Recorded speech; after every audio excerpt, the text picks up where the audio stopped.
You're now listening to the show about the shit in life that's just a bit too much, from the perspective of stand-up comics, with our hosts, Carmelo Bongiovi and Ken Krantz. This week's topic, brotherly love, with our guests, Greg and Rob. This is A Bit Too Much.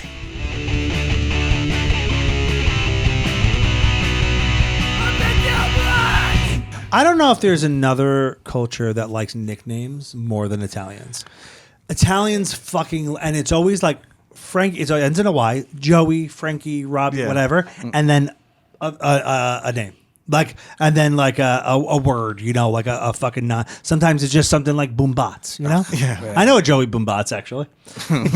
He does. He goes by Joey Boombats, and there's or like Joey Pork Chop, you know, like or sometimes it's like the size, you know. I think Big Tony. I think because of Goodfellas, that beginning scene. I think that after that, like all these Italians were like, "Oh, that's like us," you know. Where he goes around, the voiceover goes around. It's like Tommy Two, you know, it does all the the papers. It probably started with the mob, like, and you know they had nicknames for each other, like any social group, right? And then after that movie, like just common Italians were like, well, you know, that's gonna be fucking Joey Ham Sandwich from now on. Yeah, or, you know. It's usually something insulting. Yeah. There was a gangster. His name was Anthony Casso. His nickname was Gas Pipe, and it's because he would beat people with gas pipes. Well, you know what? They're not very imaginative. No, there's not a lot of creativity. But at least he into earned them. that name. Yeah. You know, you don't just claim pork chop. Yeah. You know, like, what did you? Are you a butcher? Like, how did you claim? How do you become Joey Pork? You guys do a lot in Staten Island, right? You perform a lot in Staten Island, or not so much. Not that much. Not that There's not much. a lot. You try to get out of there. More than anything in the world. But you're still there, right? You live there. I live there. Yeah. A comedy. Yeah, I grew up there. Yeah. Comedy in Staten Island. It's mainly John like Kirshner. It's all John Kirshner and Gregory. John Kirshner. Well, the audiences are mainly like John Kirshner. Yeah. Guys that look like John Kirshner. yeah. Yeah, pretty much. Yeah, But they're fun audiences, right? Like Not always. I've had some rough ones. Have you? I've ate some hot dicks and stuff. like I How think, are the shows though? I ate a lot of dick in Staten Island. I think like Manny Radone, he runs a good show there. Like it's a different vibe. But yeah, if you do like a show on the South Shore of Staten Island, you're getting a bunch of like screaming Italians. Yeah, it's the kind of audiences where you're like, why did you come here? You are so angry. I've seen that a lot in Long Island too.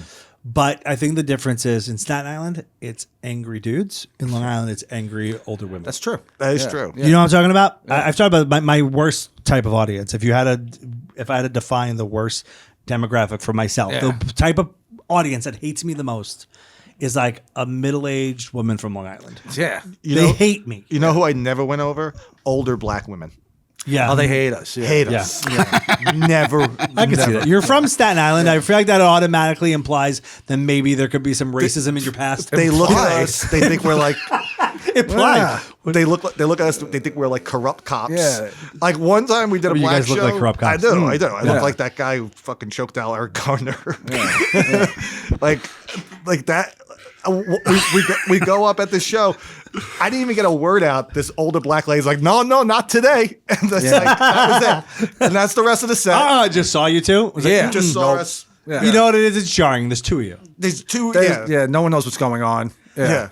And Yeah. I worked with you guys a few months ago. Yeah. At Rhino Comedy Club Yeah. in Suffern.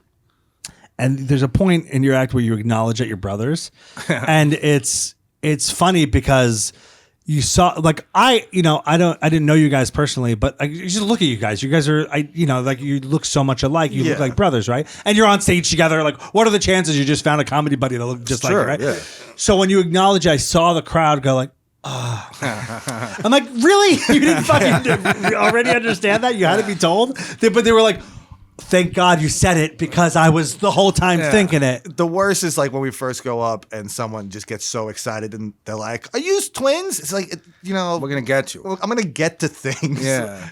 It's a performance. Yeah. Let us get there. Let us take you there. Like this is plus like to go on your phone, just Google us. Like come up. Not a lot's going. Yeah, don't scream it out. Don't scream it out on the show. Plus, we don't do a lot of the like twin humor. I don't. We'll acknowledge that we're brothers eventually. Your jokes aren't about being twins. Yeah. Right. And then like there is one joke where it pays off at the punchline. It's a voting joke. And then and that's about the only time we'll ever reference it. We don't really talk about it much. Did you guys start like stand up? Do you ever do it solo? Like how did you come to the decision to do it together? Because that sounds so hard to me. Yeah. Well, you actually went up. I went up before you, but you kind of did. You were all fucking drunk. I was wasted. I was at a Russian restaurant in Coney Island. Oh, awesome. Yeah, and I barely got on stage. You barely survived, actually. I don't think you realize how close to death you were. Yeah, they had me drinking vodka after. They were shoveling vodka down his throat. Yeah. Having a good time. It was in a movie theater. The show was in the movie theater, and then I went to the Russian restaurant. Yeah. But yeah, you kind of started. And then before I was doing, I did the same movie theater. Yes. Yeah. I did it for like 8 weeks. Bombed. I was just like, all right, I'll take like a few months off, and then I'll go to Brooklyn and do like open mics there. Okay. And but you both had the interest for a long time. Yeah, before like we started at 24. That was like the age. Like this is all like stuff that like I don't really consider starting because you're doing like shows like you're not even doing shows. You're doing mics. It's like once a month. Once a month maybe. Sure, once a you're week. doing mics, right? Yeah. So when we first started was basically 2015. Yeah, like 10 years ago. Yeah, 10 years ago now. Like we had to go up together basically. When you first started together, you mean? Yes. Yeah. So you both tried it on your own. Yeah. Here and there. Yeah. I just thought like, first off, when you start in Brooklyn, you're doing open mics and there's 50 comics. So you're putting your name in the bucket. You're going to be there for 2 hours. Yep. Yeah. So it's me and him. We both are gonna fucking do it. So why not just go up together? Is that how that was born? You guys were just like, if they're gonna put us on, instead of one of us going on, if we get chosen, we get chosen I'm together. I'm gonna do his jokes anyway. Yeah, we're gonna. Whatever he's gonna say, I'm gonna fucking steal. And everyone's gonna be like, "Didn't you just? What if we have to go back to back at an open mic?" They're gonna be like, "Didn't this guy just go up?" Yeah. So it was easier. Yeah, that's true. A little confusing. Yeah, like it was easier if we just went up together, and plus it would cut time. Yeah. Yeah, I was just thinking like you can act that's smart because you don't have to wait around for the other one if you're on the same show. And then You the other can one might just- not get chosen. Yeah. Yeah. But you can also just split once the show's over. Right. And like also when we would go up, like initially, like our first like 6 months of comedy, we were so like outrageous with like bad Opie and Anthony callers. Yeah. Yeah, just ranting. Trying to figure out. I think the first thing we ever said on stage together was we were simulating fucking a turkey. Yeah. It was like in front of hipsters in Brooklyn, and I just couldn't stand them because they were, even though I've grown to love hipsters from Brooklyn, but at the time, like there was such like a new world, and they were sure. Comedy in Brooklyn. 10 years ago. They're very pop up or like place has a comedy night. It was very political. They took off after a while. Some of those shows did. They would look at him and I like we were a fucking art exhibit. Like we were so different because we were from Staten Island, and then we were like two guys on stage too. I could see it. I could see the audience being like, they're from an island somewhere. How exotic. I don't know where. Yeah, how exotic. Yeah, it's an island of garbage. But it was actually but you got that's true because also in Brooklyn you're not really performing for New Yorkers. 2015 Brooklyn is very Midwestern. Yeah, like Minnesota transplant. Yeah. And it was the heart of like at the time it was like political correctness, right? So and then it evolved into wokeness or whatever. But it was in the heart. Fucking a turkey might not go over to him. Yeah, it was. But the good thing was like starting like in that area was it like corrected like our sense of humor because if I started like in even the East Village, which is a little more of an edgier scene, like if we started there, we would have been fucking animals. Yeah. I mean, and not talking about, you'd have to course correct at some point. Yeah. It was good that we kind of just like they molded a little bit of like the tight joke writing and shit like that. Yeah. I definitely had that. I definitely just because all of my beginning experience was in the city, and even if there were like bringer shows or mics, they were still city. They were still clubs. And eventually, I was like, this doesn't necessarily. I know it was all sex when I started doing. So I was like. They say right about what you don't know. It was all sex. My 4 experiences, and But I had to correct that eventually when I got out of the city. I was like, "This you can't just be this dirty because not everyone's a 10 p.m. New York City crowd." No. And I did have to question. It took me a while and I thought for a while I was like, I could never do anything but talk about blowjobs because this is like my bread and butter. And and it took a while to course correct that. So yeah, I think you guys are right. Like you had like starting in a different path probably. You can always get crazy if it's in your personality. You know what I love now? Like, because I still do a lot of shows and mics in Brooklyn. But I see like those Minnesota transplants from 10 years ago. Now they're just like, they're like so New York now. Yeah. Like that New York took the they took the twinkle out of their eye. Oh, that face, like PC guy, you know, now he's like in his mid 30s. Absolutely. And he's just not happy. No, that's a real thing, dude. I used to work in advertising and I had a lot of coworkers that were not New Yorkers, you know, coming into the city for work. I know many of those people now, they're much grumpier than they used to. New York has beat the optimism out of them. So funny. Yeah. Well, it's hard to be optimistic like when you're fighting a rat for your own shoe. You know? Yeah. I had a slice of pizza. Yeah, it's hard to get mad about a joke when you're doing that all the time. Yeah. But comedy has definitely turned a corner. The pendulum is swinging back our way. Yeah. Comedy has definitely taken a turn. Where there's going to be a lot of awful comics coming out of the next 4 years. Yeah. For sure. Yeah, I mean, the previous 4 years have been horrible. Yeah. Like, after like the pandemic, there was like just a time. Oh yeah, there was a whole bunch of new ones. That were. They started. Well, you know, there's also a lot of content. Yeah, there's a lot of Shane Gillis babies. You see a lot of those now. That's like the new guy that people emulate. Yeah, which is. I mean, before then was Mark Norman. Yeah. Yeah. Before that was like Dave Attell. Yeah. There's always been a tell. Attell babies. Now when you see them, you're like, this guy's probably like 50 years old. Like, starting out comedy, he's doing David Attell has been producing comedy babies for a very long time because he's been such a New York staple, and he's such a fucking genius that like. Yeah. That's the thing is he makes it look so easy that people don't realize how smart and funny those jokes are. And they just try and emulate like the shock factor. Yeah, or they emulate the delivery. Yeah. Like Mark Norman is one that's very obvious when you see someone emulate Mark Norman because he's like, I don't know, the only person with a cadence like that was like Norm Macdonald. Like that like kind of like monotone, deep voice cadence. Like when you see somebody doing that, you're like, okay, that's not. There's only like 3 people in the world who talk like that, right? Like naturally, like people don't talk like that. Comedians, I don't even think Mark Norman talks like that. Like, Off stage, he's very like, he's kind of normal. He's kind of normal. Right. He puts it on. Like, sure, but it's his. Yeah, he's all Mark Normandy.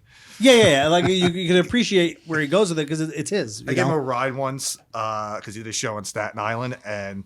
He gets in the car and he just sees like a hot chick and he's just like, oh, look at her. I want to stick my fucking penis inside her. And I was like, all right, just fucking. Yeah, cut the Mark Norman shtick. Yeah. You're in the fucking car. You're just Mark right now. Yeah, just be a guy. Yeah. All right. Does one of you bomb ever? Yeah. Like, are you having nights where it's like one of you's on and the other one's bombing? It's the worst. Because that's what I feel like for me, stand up was the only creative path I could have taken because it's the only one you do alone. Yeah. So I'm not letting anyone else down. Like if I disappoint someone, it's only the audience or myself. He's letting me down now. But I don't care about letting. But do you guys fight after the show ever? Like, where the fuck was your head tonight? Do you have brother fights? Oh yeah. Yeah. Early on, we had a lot. We used to a lot of fights. We used to argue like more than. Did you ever get into a fist fight? Yes. Yeah. Oh, have you? Yeah. Who won? Not over comedy. He owed me money. Yeah. Try to dodge a twin brother. I know where you live. In the bottom bunk. No, you owed me money. Oh, right. I owed you money. That's why I punched you in the face. Yeah, I forgot. You owed him money and then you kicked his ass? That sounds... Yeah, he punched me. Yeah. No, he didn't even kick my ass. He just punched me in the face. It was actually it was a classic fight because it was like after $1 beer night. Yeah. You owe me $6. Yeah. I think it was more. It was around that area. It was like 20. Well, you owed him money and then you hit him. Yeah, he punched me in the fucking face. Yeah. Knocked him out. Did I? I asked you to punch me. I don't remember. Yeah, you did. Yeah. That's like one of Yeah, those. he was one of those like drunken Yeah, walk homes. That's only. I feel like this is only a thing that twins would understand. I feel like you guys are unlocking back and forth between only twins could have. Like, did I ask you to punch me in the face? Yeah, you asked me to punch me in the face. That's not a thing other even brothers would go through. He was like an ape. He was pounding his chest, and he was just like, "Fucking hit me, then, fuck it," and I hit him. Also, this is very Staten Island. Yeah, This is a very Staten Island. 3 a.m. It's just two guys. Like, honestly, you would think we were two homeless guys. You wouldn't know. Like, I still dressed like that. I still dressed like this. This is how we dress. Yeah. You would think, like, why are these two homeless guys? I gotta say, that's got to be a sight. You walk down the block and you see two guys who look exactly alike, hitting each other, dressed in like raggy hoodies, and then just like punch each other. Is that Oasis? Staten Island? I'd be like, am I on fucking mushrooms? Like, is this me hallucinating? You would think you're in a fever dream. Like, yeah. The only fun twin thing, like, I would do, I don't like doing the twin shit. I think it's corny. I think two guys who look alike at an older age, I think one of us should die by now. It's pathetic. Can't be 35 and then whoever survives could like claim the sympathy and kind of ride that out. If that ever happens, I'm just gonna tell people like it was like Fight Club. He never existed. I don't know who the hell you're talking about. Yeah. But try to rewrite history and just tell everyone you were Siamese twins the whole time. They the never whole noticed, and one of you had to eat the other one to survive. The only fun thing I do like is sometimes he'll like walk into a store before me. Like we'll be in like New York City. He'll like walk into a store and get a pack of cigarettes, and I'll go into that same store like a minute later, not knowing by the way that he was already there, and I'll get another pack of cigarettes and just see the look of confusion on the guy's face. Like, wait. Like, did this guy just put on glasses? Did you forget something? Yeah. You know, is he wearing a disguise? That's the only fun thing I like doing. So the thing we were talking about before, you guys arguing after, like how was it working out that I was just thinking about me and my brother, because I'm just thinking about like I couldn't ever do that with my brother, and also my brother's not that funny, but like it's so I couldn't do comedy with him. And neither's mine. Because I was gonna do it, and I was like, nah, don't do that shit. I knew you were gonna fucking. Well, you don't need him. And you didn't even do it right away. You waited for him to stop speaking. Well, I was being respectful. But I couldn't imagine doing like a creative endeavor with my brother. I just couldn't imagine doing that. I mean, my brother and I get along we're close, but like I feel like that would make us want to kill each other because we'd have such a difference of opinion of how to go about it. Like, is that a factor? Like, we argue. Yeah, do we? Yeah, on jokes, because you guys play off of each other on stage too. Like, but there's stuff that like I want to do that he's like, no, don't do that tonight. Yeah, it's mainly political. Yeah. Well, that's fair because that's a debate we all go through in our own heads when we see a room. We're like, is this the room for this? Yeah, and I usually make the mistake and it bombs, and that's when it turns into he'll be doing well, and I'm the big jerk. Yeah. And it goes back and forth, but like you're constantly the whole set. Then you're just digging in his jokes. There's sets where I don't get a single laugh, and I blame the audience. While he's getting laughs? Yeah, well, the set's going well. Yeah, not even at a different time of the show. During the same set, he's like, getting laughs like you're not. Oh, it's ridiculous. Like, I'm just bombing, and like then he'll like come, and then he'll like say something like, I'll bomb. He'll come after me. And then I'll get a laugh because, like, now I'm burying you. Now I'm now there's not a thing I could say that will get me over. Yeah, but I used to happen all the time. There's been plenty of times where you're doing well and I'm just getting nothing. Those are good audiences. Yeah, those are smart audiences. They get it. They're usually fucking open mic comics in Brooklyn. Those are the smart audiences. Like they're giving me nothing right now. And you appeal to the dummies, the masses. Yeah, okay. I love a lot of like trash reality dating shows. It's like it's not even a guilty pleasure. I outwardly love them. And I'm watching one now called Twin Love. And they take twins, they take identical twins. Okay. So it's male twins and female twins. Yeah, right. They take like 10 of these twins and they put one set in one house and one set in another house. And then they film like a dating show to see if the twins will end up with the same, like if you would date the same sisters. Yeah. You know? Oh, that's interesting. But we're watching the first couple episodes and all the twins on the first night they're separated, half the twins, men and women, bawling their eyes out. I'm not getting that vibe from you guys. Like they're like, we can't be separated from our just being separated. You know, like one house on one end of the property and the other on the next. They're probably a football field away from each other. That's a typical thing twins go through. What, separation anxiety or something like that? Yeah. They were all. Yeah, but they're also comics, so they hate each other. They hate everyone. Are they comics? They're all comedians. No. They're all no. Me and him. Yeah, you guys. That vibe from you guys.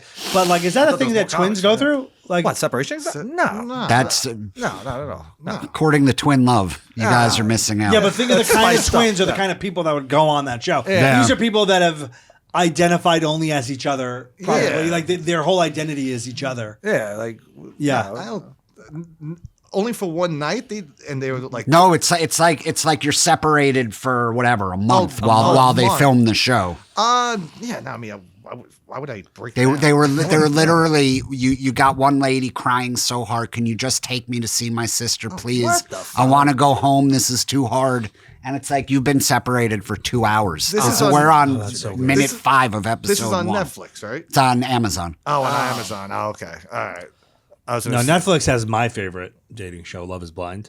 They have that. Right, okay. That show is so goddamn. It's phenomenal in how bad and like in how ridiculous the people are. Do you watch Love Is Blind?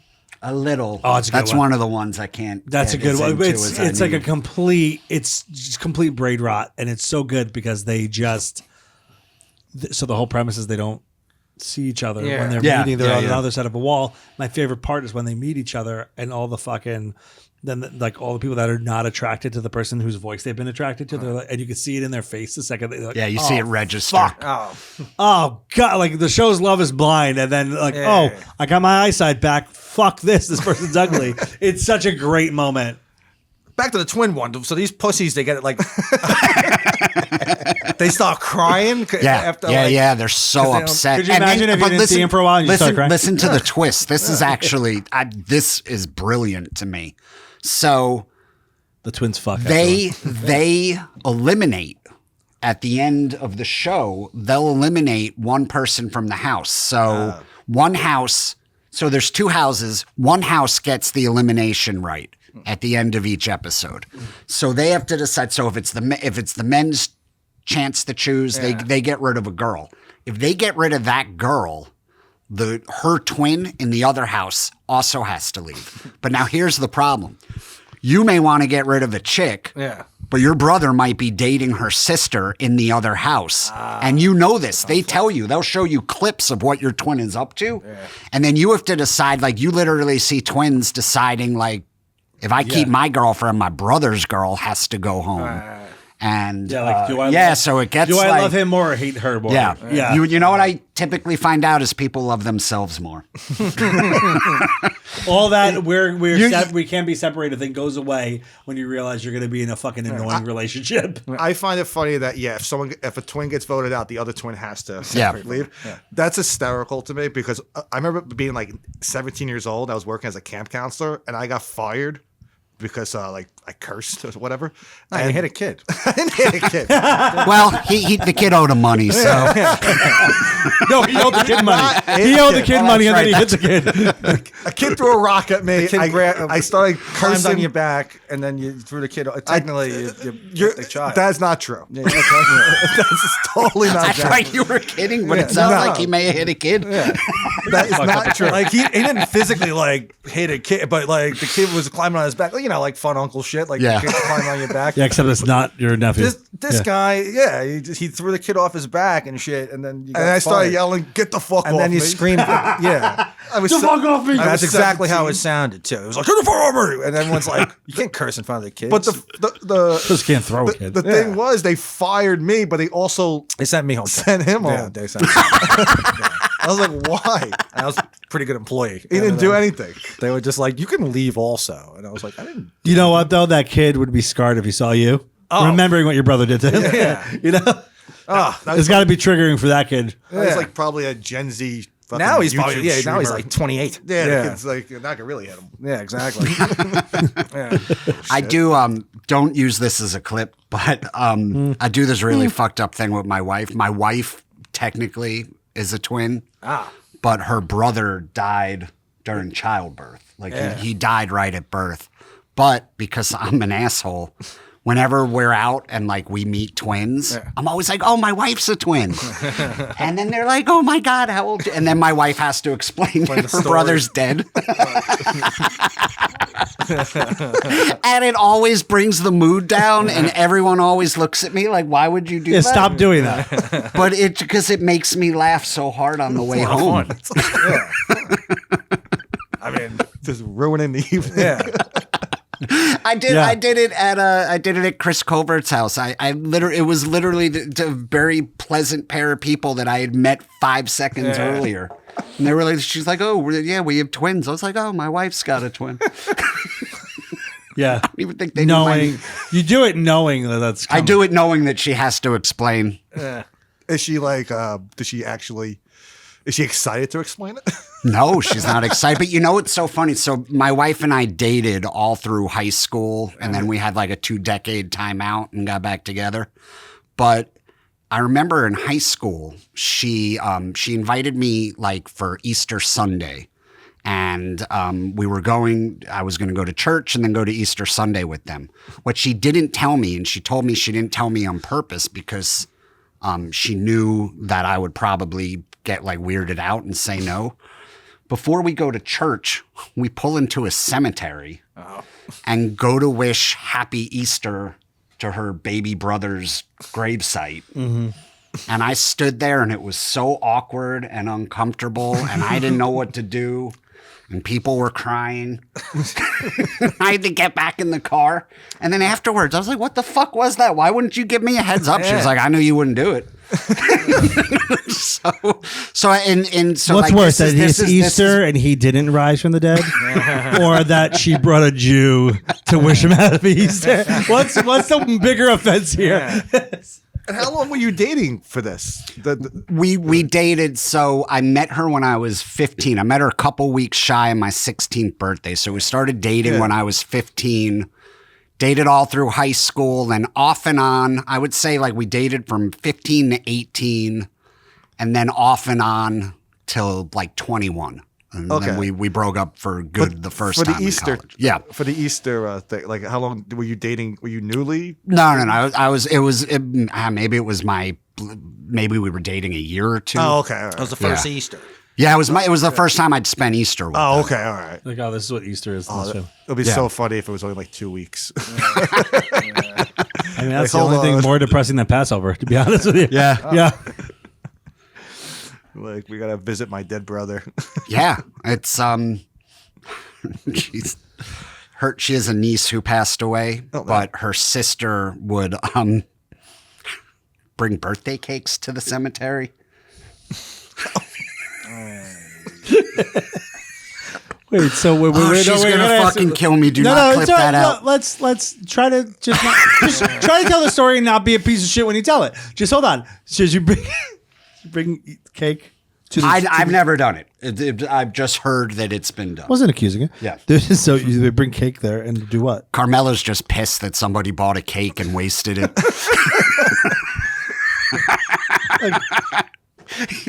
I'm mad. Well, you didn't know me at the time, but I'd be like, "What? You didn't bring me there?" So wait, they bring cake to the place and do what? Like they'd eat it in front of the grave? I don't know if they. Yeah, I don't know if they share it or if they leave it. I don't know if they bring it back. They certainly shouldn't leave it.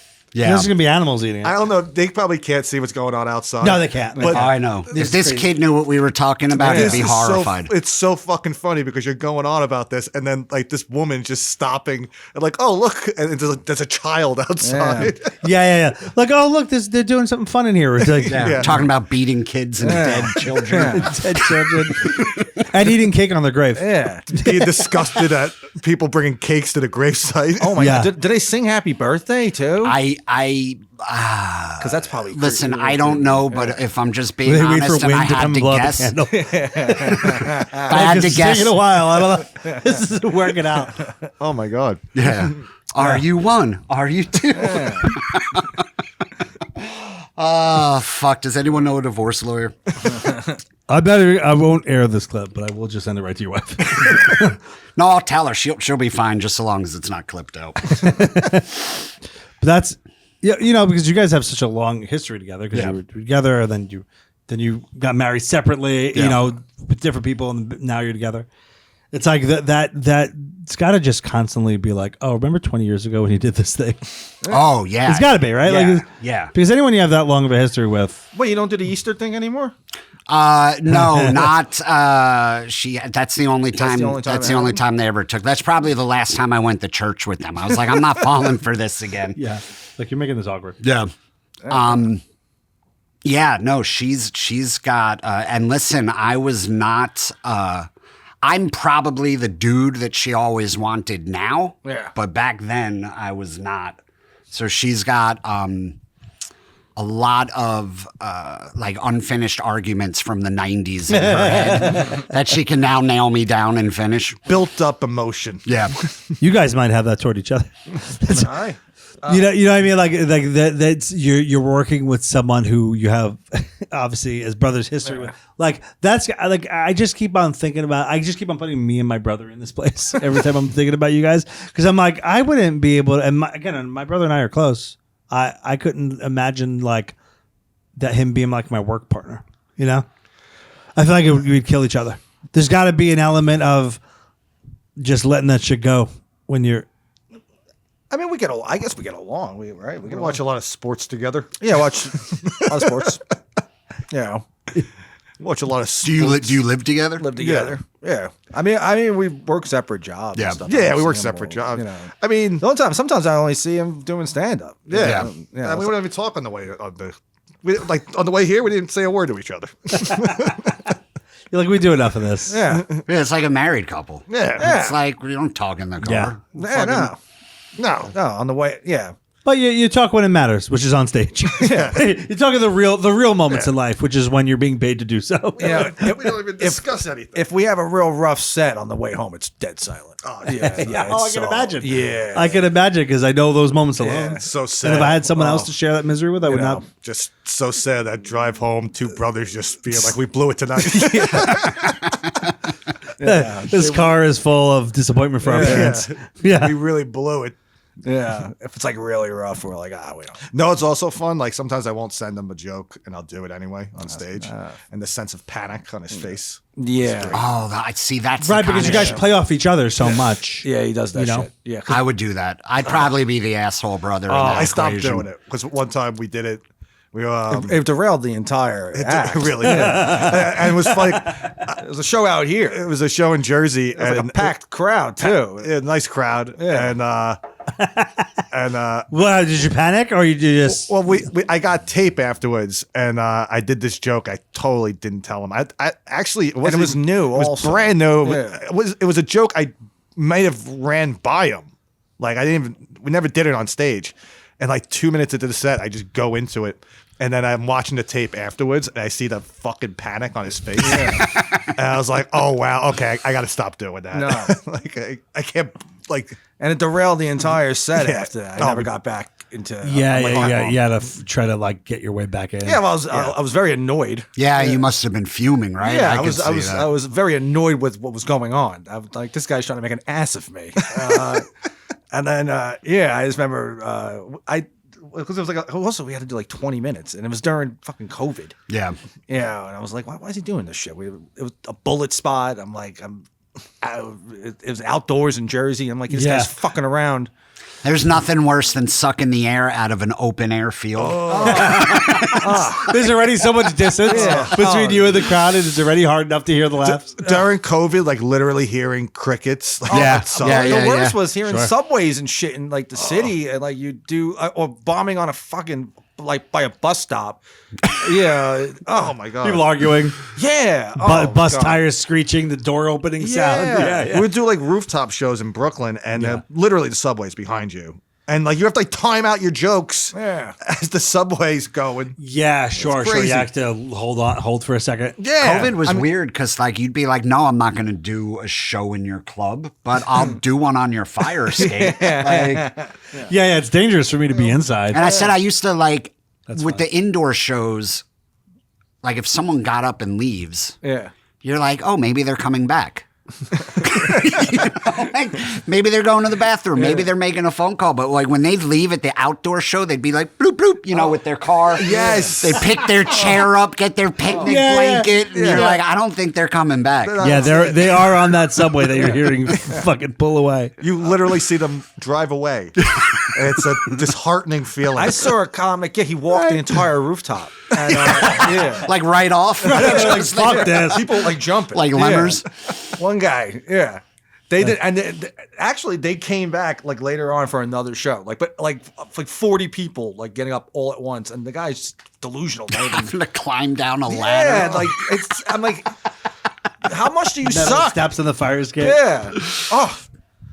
Yeah, that was a brutal. You know how much effort it is to leave a rooftop? Like you've got to really, people have to want to leave. You must hate this comic. I saw such a bad set on the Tiny Cupboard's rooftop where there's a train that goes behind you. So this happened to be like 2 or 3 times, like in the beginning of this kid's set, and then like he's already bombing, and then 5 minutes into the set, you could hear ambulances coming from all the way down. I think it's Bushwick Avenue or something like that. Yeah. And like they're just coming, and there's one after another, like 6 or like 7 ambulances are just coming. They're getting closer and closer. Yeah. And it's still during this guy's set. He's just bombing, and he doesn't acknowledge what's going on. And everyone's just like looking around. There's a fire truck coming now. All this shit, and then this guy has a joke in his act where he bends over. So now at this point he bends over. And when he bent over, a perfect air horn. Like, you couldn't plan this. Perfect. As he bent over, brr, I was like, from the neighborhood, I was like, holy shit, this was the worst set I've ever seen. And it wasn't partly because... The air horn was the best joke in the act. It wasn't partly because he was already bombing his material, just everything that worked against him between a train, an ambulance, and then a perfectly placed air horn. I was like, oh my God. It's weird when the environment is a part of the, like, I used to produce a show in this, like, during COVID, this restaurant in Long Island built a tent in their parking lot. Yeah. And it sat, so they used to just run, they started opening up their regular dining room inside, but then we ran a monthly comedy show out of their, like, tent, and it sat like 100 people. We would sell it out. It was people would just buy like a dinner and a show ticket. It was a really good show that I was producing. Always had great acts on it. And there was one night, it was like getting cold. It was starting to get cold out. We had to start thinking about like stopping the show for the seasons. And we had this heater running inside. It was fucking so loud. It was louder than the PA system because you had these heaters in there. And it was really windy out. And no one on the show is doing great because it's like too cold in there. It's too loud. People like had to like run in like all cold, and they're still outside technically. Like no one's really happy about this. And do you guys know Teddy Smith? Yeah. So Teddy had a whole thing about God, and I don't remember the joke, but it was like about God and not believing in God. And as he was talking about God, the whole fucking place started moving. Like wind just, I thought the tent was going to come out of the fucking floor. Like, and this was a tent that was rigged with electric, like had a chandelier inside. This was like a hardy, solid tent. This wasn't like some fucking stupid pop-up tent, but this is a real fucking thing. But the whole venue was moving right as he started talking about God and not believing in God, which is already pissing off the crowd. Like you can tell this was like a Catholic Long Island moms. They're here for their night out. And they're hearing this fucking atheist talk about, I don't know if he's actually an atheist, but he's talking about like not believing in God, and the whole fucking place started going. And it actually was just the best part of the night. You know what I mean? Because it's just like, all right, at least the circumstances, like the air horn. At least it's entertaining. At least it's entertaining. Like it's live comedy. Yeah, that's another one. It's like you're outside. You're like, if anyone leaves this thing, they're just going to their car in the parking lot. And they're gone. Yeah, I don't miss those shows. I don't miss those shows whatsoever. Except the audiences were actually pretty good at that time. Yeah, well, because if you're risking your life to come to a show, you want to be there. I would open sets with fuck Fauci, fucking applause. Like joking, you know, Yeah. I didn't care. Like, but like I would In be like, Staten Island, that joke would kill. So. Oh, kill. That would still kill in still, Staten Island. yeah. I'll be like, fuck Cuomo, yeah, fucking yeah, that's right. And then like I'll be like, oh well, you know, I think you should wear a mask. So you'll be at PaisanCon. PaisanCon. May. Sorry, you said the date. May 9th and 10th. May 9th and I forget 10th. what you said it was. Yeah. Some hotel here. Can you go anything? Yeah. Oh, we do have a few things to talk about. Saturday, April 5th, I'll be at Bay Street Theater in Sag Harbor. Ah. It's my wife's birthday. I The won't be there. 12th, I will be with Joe Mackey at Laugh It Up in Poughkeepsie. Yep. And then May 30th and 31st, I'm headlining Sunshine City Comedy Club in St. Pete's Beach, Florida. Nice. Wow, nice. I'll be at Laugh It Up Comedy Club also the day before you. Yeah. I'll be there the 11th. And I just got dates for the 18th and 19th. I will also be there. Oh, nice. Laugh It Up in Poughkeepsie. And then I think we could announce this now. We're at the point in time we're recording this. Tickets are not available. By the time this goes out, tickets will be available. Yeah. We A Bit Too Much podcast. We're doing our first big stand up show. Jim Florentine will be the headliner. We're doing it at Smodcastle Cinemas, which is Kevin Smith's movie theater in Jersey. Go to smodcastlecinemas.com for tickets. I'm sure by the time we say this, the tickets will be up. If they're not, be patient. Yeah. No, but by the time this goes out, I think tickets will be up there. So smodcastlecinemas.com that'll be a fun one. Yeah. All right, guys. This is A Bit Too Much podcast. Find A Bit Too Much on all the social medias.